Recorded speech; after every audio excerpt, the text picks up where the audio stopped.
வணக்கம். இது எஃப்னா தமிழ் டிவியின் இலங்கையின் இன்றைய காலை செய்திகள். சுகாதார அமைச்சரை சாவகச்சேரி வைத்தியசாலைக்கு செல்லவிடாத தடுத்த உயர் அதிகாரிகள் யார்? சாவகச்சேரி வைத்தியசாலைக்கு தான் செல்ல இருந்ததாகவும் ஆனால் அங்கு செல்ல வேண்டாம் என்று மருத்துவத்துறையில் உயர் அதிகாரி கூறியதாகவும் சுகாதார அமைச்சர் ரமேஷ் பத்ரன செய்திகள் வெளியிட்டுள்ளார்.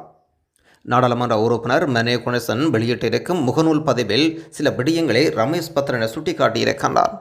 சுகாதார அமைச்சர் ரமேஷ் பத்ரன யாழ்ப்பாணத்துக்கு விஜயம் செய்ததாகவும் நாடாளுமன்றத்தில் வைத்து அவரிடம் சவகச்சேரி மருத்துவமனையில் ஏதும் பிரச்சினை இருப்பதாக பேசப்படுகின்றது. உங்கள் விஜயத்தின் போது அங்கு சென்று பாருங்கள் என்று கூறியிருந்தேன். பிறகு அவர் அங்கு செல்லவில்லை. அறிந்ததும் அலைபேசியில் அழைத்து ரமேஷ் யாழில் ஏன் சாவகச்சேரி மருத்துவமனைக்கு செல்லவில்லை, உங்கள் பயணத்திட்டத்தில் அது அமையப்பெறவில்லையா என்று கேட்டிருந்தேன். அல்லது நிகழ்ச்சி இடையில் மாற்றப்பட்டதா, அங்கு சென்று பாருங்கள் என்று கூறியிருந்தேனே என்று கேட்டேன். இதற்கு பதில் வழங்கிய ரமேஷ் பத்ரன சாவகச்சேரி மருத்துவமனைக்கு செல்ல இருந்தேன், சிலர் வேண்டாம் என்றார்கள். மருத்துவத்துறையை சார்ந்த சிலரே இதனை கூறியிருந்தனர். ஆனால் அந்த மருத்துவமனையில் 20 மில்லியன் நிதி ஒதுக்கீடு செய்யப்பட்டதாகவும் அவர் பதில் வழங்கியிருக்கின்றார். நல்லூரில் உண்ணாவிரத போராட்டம், வைத்தியர் அர்ச்சுனா விடுத்திருக்கும் எச்சரிக்கை. சுகாதார அமைச்சினால் உரிய நடவடிக்கை எடுக்கப்படாவிடின் நல்லூரில் உண்ணாவிரத போராட்டத்தை மேற்கொள்வோம் என்று சாவகச்சேரி வைத்தியசாலையின் முன்னாள் பதில் வைத்திய அத்தியட்சகர் ராமதன் அர்ச்சுனா வெளியிட்டுள்ளார். எதிர்வரும் 25ஆம் தேதிக்கு முன் சாவகச்சேரி ஆதார வைத்தியசாலையில் குற்றம் சுமத்தப்பட்டுள்ள வைத்திய நிர்வாகிகள் குறித்து சுகாதார அமைச்சு உரிய நடவடிக்கை எடுக்க வேண்டும். இல்லையேல் 25ஆம் தேதி காலை நல்லூரில் உண்ணாவிரத போராட்டம் முன்னெடுக்கப்படும். இது மக்கள் போராட்டமாக மாறும், இது வரலாறாக மாறும். மேலும் இந்த போராட்டத்தில் தன்னை அர்ப்பணித்து ஆகுதியாக மாறவும் தயார் என்று எச்சரிக்கை வழங்கியிருக்கின்றார் ராமநாதன் அர்ச்சுனா. நாட்டை விட்டு வெளியேற முயன்ற விசேட பாதுகாப்பு அதிகாரி கட்டுநாயக்க விமானத்தில் கைது. தேசிய பாதுகாப்பு கல்லூரியில் முன்னாள் பணிப்பாளர் அசங்க அபிகுணசேகர கட்டுநாயக்க பண்டாரநாயக்க விமானத்தில் கைது செய்யப்பட்டிருந்தார். தேசிய இருவரி திணைக்களத்தின் விசாரணை தொடர்பில் நீதிமன்றத்தில் பிறப்பிக்கப்பட்டிருக்கும் பயணத்தடை காரணமாக அசலங்க கைது செய்யப்பட்டிருந்தார். அசங்க முன்னாள் நாடாளுமன்ற உறுப்பினர் அபிகுணசேகரவின் புதல்வர் ஆவார். இதேவேளை இணைய ஊடகம் ஒன்றுக்கு அசங்க வழங்கிய சர்ச்சைக்குரிய கருத்துக்கள் தொடர்பில் போலீஸ் விசாரணைகள் முன்னெடுக்கப்பட்ட நிலையில் குறித்த பயணத்தடை விதிக்கப்பட்டிருந்தது. இந்த விசாரணை தொடர்பில் உயர் பாதுகாப்பு செயலாளருக்கு அறிக்கை ஒன்று சமர்ப்பிக்கப்பட்டிருந்தது. இந்த நேர்காணல் தற்பொழுது இணையதளத்தில் நீக்கப்பட்டுள்ள விடயமும் குறிப்பிடத்தக்கது. டொலர்களை அனுப்ப வேண்டாம் என்று புலம்பெயர் இளைஞர்களுக்கு சென்ற செய்தி. வெளிநாட்டில் பணிபுரியும் ஊழியர்களிடம் நாட்டுக்கான டொலர்களை அனுப்ப வேண்டாம் என்று சில அரசியல்வாதிகள் கூறினார்கள். ஆனால் வெளிநாட்டில் இருக்கும் இளைஞர்கள் அவரின் அரசியல் செயல்பாடுகளுக்கு இடம் கொடுக்கவில்லை. பணத்தினை நாட்டுக்கு அனுப்பி வைத்தனர் என்று வெளிநாட்டு வேலைவாய்ப்புத்துறை அமைச்சர் மனுசன் நாணயக்கார அறிவித்திருக்கின்றார். 2019ஆம் ஆண்டில் இலங்கைக்கு 6 பில்லியன் டாலர் அனுப்பியதனால் ஒரு நாடாக காலூன்றி நிற்க முடிந்தது. 2022ஆம் ஆண்டில் இது 3 பில்லியன் டாலர்களாக குறைந்து போனது. இவ்வாறு இருப்பினும் ஜனாதிபதி ரணில் விக்ரமசிங்கவினால் முன்னெடுக்கப்படும் வேலை திட்டத்துக்கு வலி சேர்க்கும் வகையில் இந்த வருடத்தில் இதுவரையான காலப்பகுதியில் 12 பில்லியன் டாலர்கள் வெளிநாட்டு தொழிலாளர்கள் இலங்கைக்கு அனுப்பியுள்ளனர். சில அரசியல் தலைவர்கள் டொலர்களை அனுப்ப வேண்டாம் என்று கூறி நாட்டின் அரசியல் நிகழ்ச்சி நிரலை செயற்படுத்த முயன்றனர். ஜனாதிபதி ரணில் விக்ரமசிங்க முன்னெடுத்துள்ள பொருளாதார வேலை திட்டத்தினால் வெளிநாட்டு ஊழியர்கள் இந்த நாட்டுக்கு பணம் அனுப்ப ஆரம்பித்தனர். வாகன அனுமதி பத்திரத்தை விரைந்து வழங்குதல், 6 முறைக்கு மேலாக வெளிநாடு சென்றவர்களுக்கு பரிசுகள், சான்றிதழ் வழங்குதல் உட்பட திட்டங்கள் செயற்படுத்தப்பட இருப்பதாகவும் அறிவித்துள்ளார். கிளப்வசம் படுகொலை சம்பவம் 21 வயது யுவதிக்கும் நீதிமன்றம் உத்தரவு.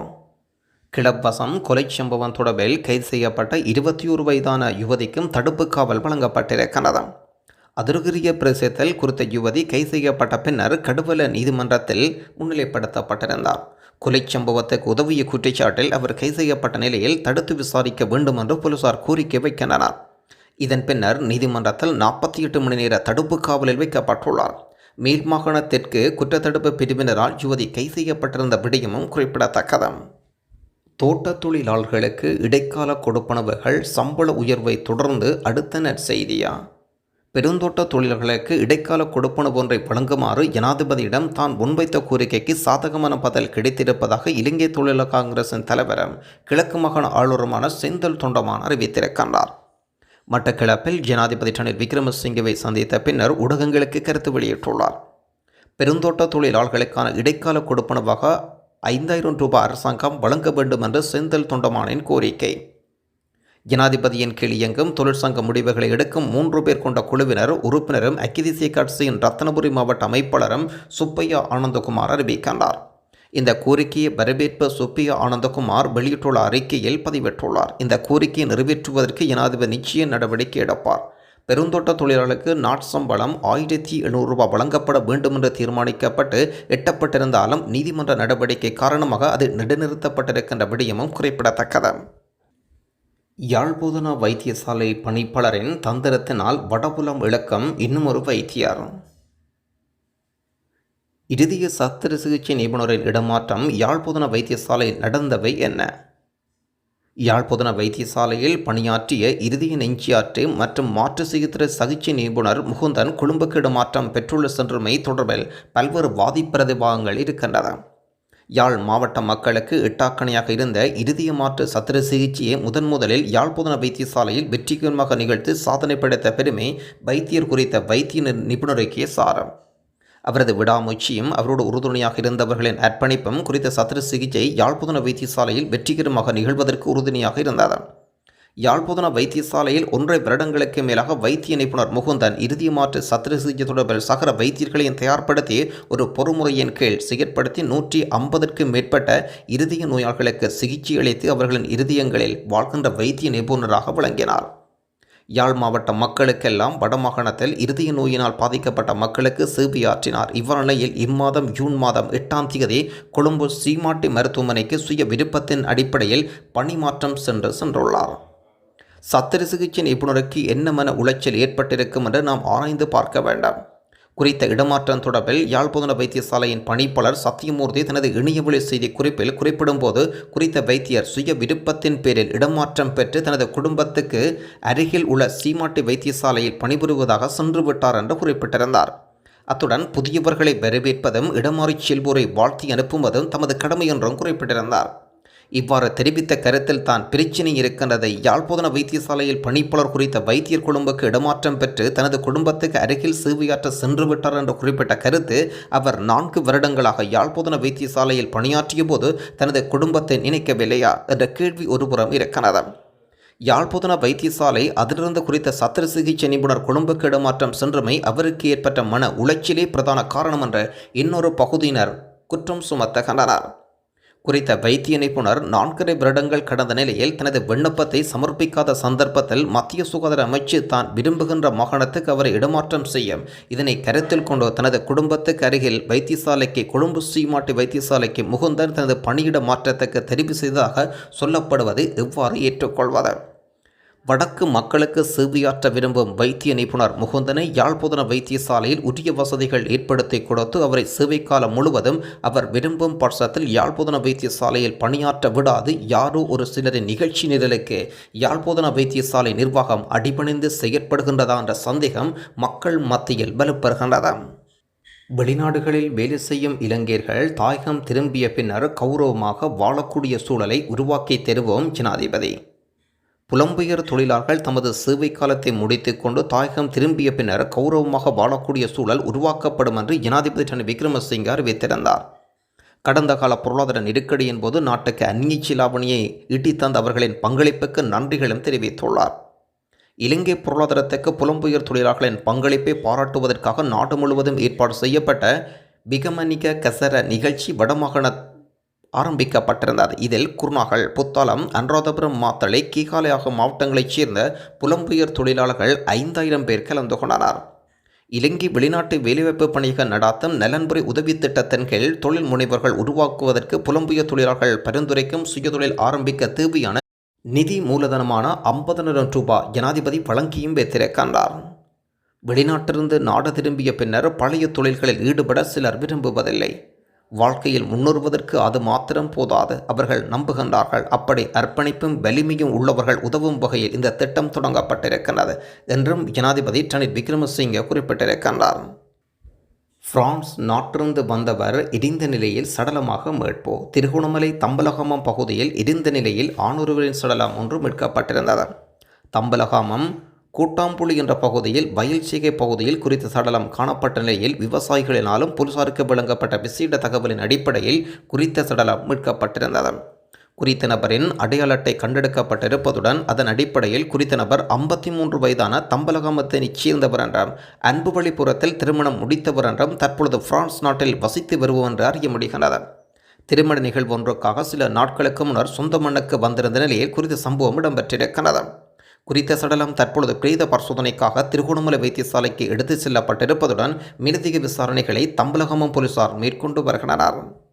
ஜனாசா எரிப்பு முட்டாள்களின் தீர்மானம், முஸ்லிம்களை ஒடுக்குகின்றனர் சஜித் பிரேமதாசா.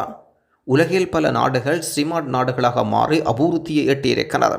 ஸ்மார்ட் நாடு ஸ்மார்ட் கல்வியை கொண்டிருக்க வேண்டும். ஸ்மார்ட் கல்வி மூலம் பாரிய மனித மூலதனம் உருவாக்கப்படும்.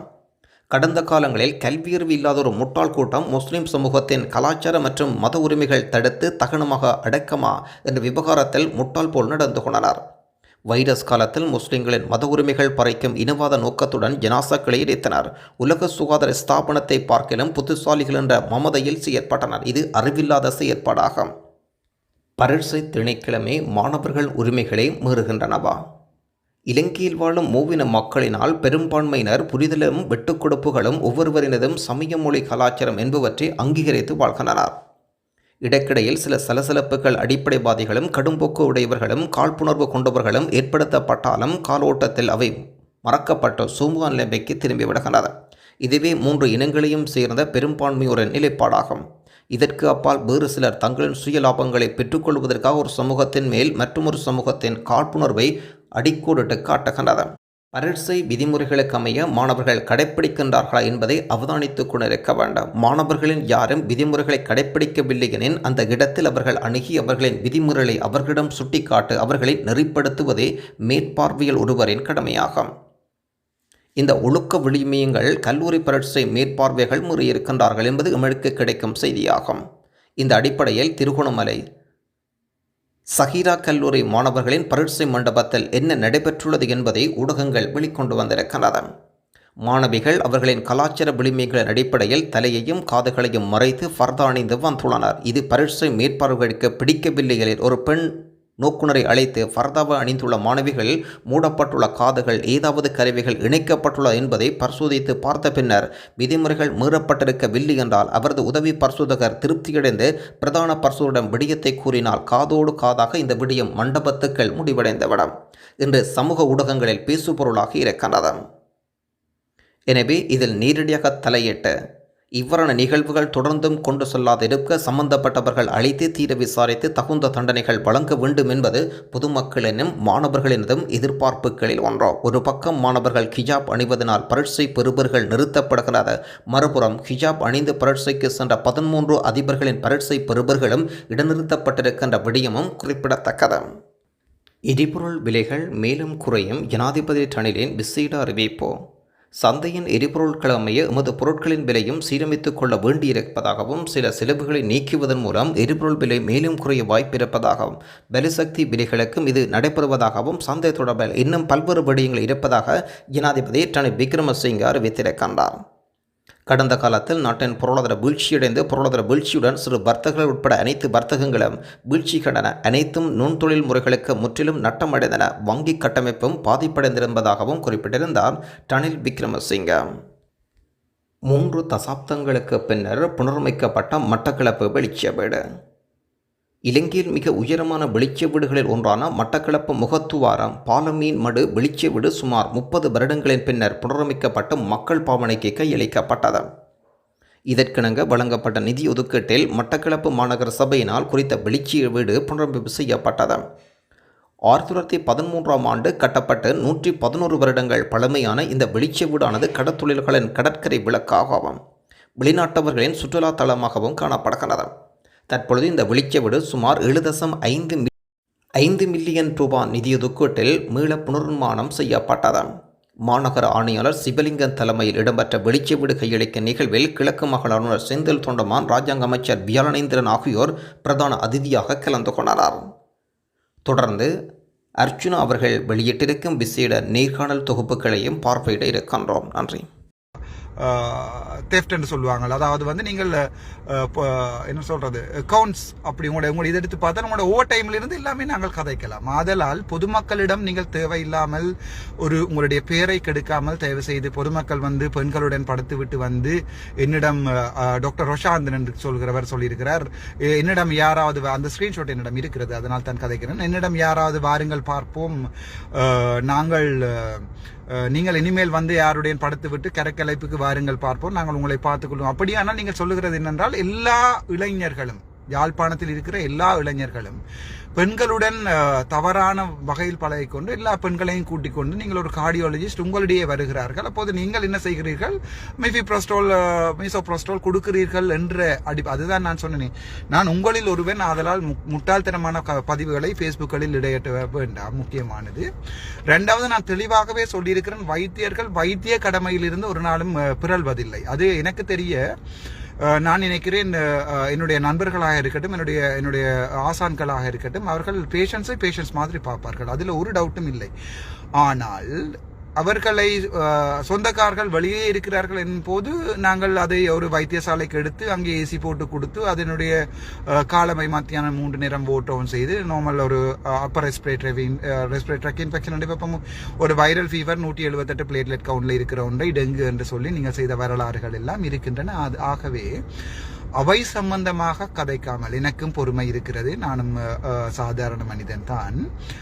தாங்கள் இப்போது அதை இருக்கிற குழம்பி இருக்கிற குட்டையில் தாங்கள் இவ்வாறு செய்யாமல் அமைதியாக இருப்பீர்களானாக இருந்தால் நாங்கள் அந்த நொதர்ன் கிரிக்கெட் மேட்சை பற்றி கதைக்க தேவையில்லை, நடந்த விஷயங்களை கதைக்க பற்றி தேவையில்லை. நாங்கள் ஒன்றாக சேர்ந்து மறுபடியும் உங்களுடைய பெயர்களில் ஏற்படுகின்ற கலங்கங்களை இல்லாமல் பண்ணி வைத்தியர்களுக்கு வந்து வருகின்ற நேரம் போகின்ற நேரங்களில் ஃபிங்கர் பிரிண்ட் வைக்கக்கூடிய மாதிரி வரும். நான் கதைக்கலாம், நான் என்னோட கதைக்க முடியும், ஆனால் நான் கதைக்க விரும்பவில்லை.